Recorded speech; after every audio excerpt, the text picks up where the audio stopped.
Chapter 2. Detective Frieze. Simon waited outside Gerald's house for the police.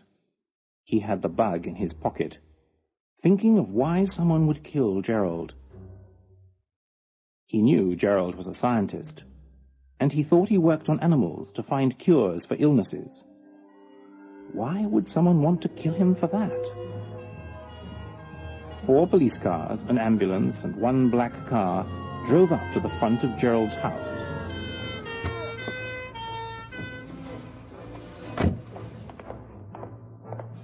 The police and ambulance drivers ran towards Simon. Are you the one who called? Yes. Is there anyone else inside? No. Check all the back and side doors. You two, come with me. The ambulance drivers followed the policeman inside. A tall man wearing dark sunglasses and a long black coat left the black car and walked towards Simon. He took off his sunglasses. His eyes were small and dark. You must be Mr. Decker. Yes, I am. I'm Detective Frieze. Pleased to meet you. Is there somewhere we can go to talk? Yes, I live right here. But wouldn't you like to see the body? My men will give me a report. Then I'll look things over. I'm interested in what you saw. Simon took Detective Frieze into his house. As he talked to him, the detective looked around the house. Decker didn't like it. Are you looking for something, Detective? No. Is there something you don't want me to see? Of course not. But I thought you'd want to have a look around Gerald's house, not mine. What do you do for a living, Mr. Decker? I don't have a job at the moment. Detective Frieze saw the paper Simon was writing his story on. He read it. Their secret hiding place, Mr. Decker? That's a story I'm working on. A writer, are you? Not exactly. When Detective Frieze stopped asking questions, he gave Simon a card with his name on it. Call me if there's something you've forgotten to tell me. Detective Frieze and the police left before Simon remembered the phone bag in his pocket. Rocky came home with the red scarf in his mouth, and Simon said, Great. Now Frieze will think I tried to hide the bug in the scarf. Simon picked up the phone to call Detective Frieze. It was sunset, so the shadows from the trees outside his window were long and thin. He thought he saw something move in the shadows. So he put the phone down and went outside. There was yellow police tape around the outside of Gerald's house, but Simon saw nothing else. He looked again inside the window where he first saw Gerald lying on the floor. The living room looked more empty because it was getting dark. Then he saw something shining under the living room table.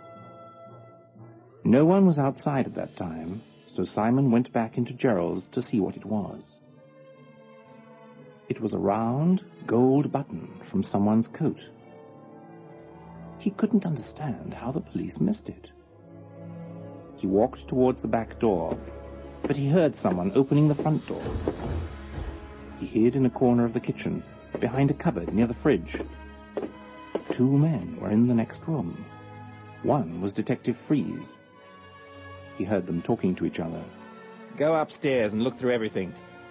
I want you to find that formula. I'll check down here.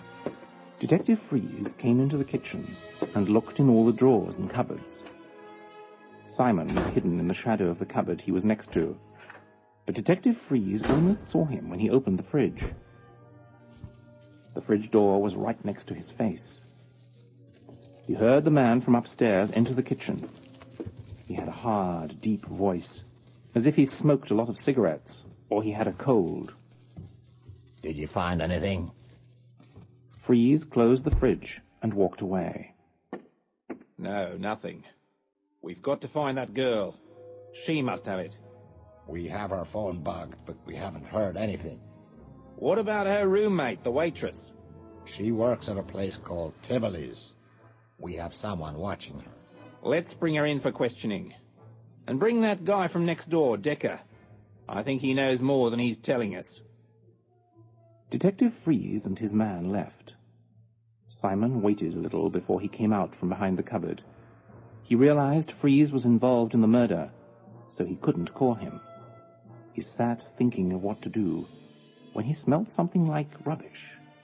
He was sitting next to a dustbin, and inside it, near the top, was a box of matches with Tivoli's written on it.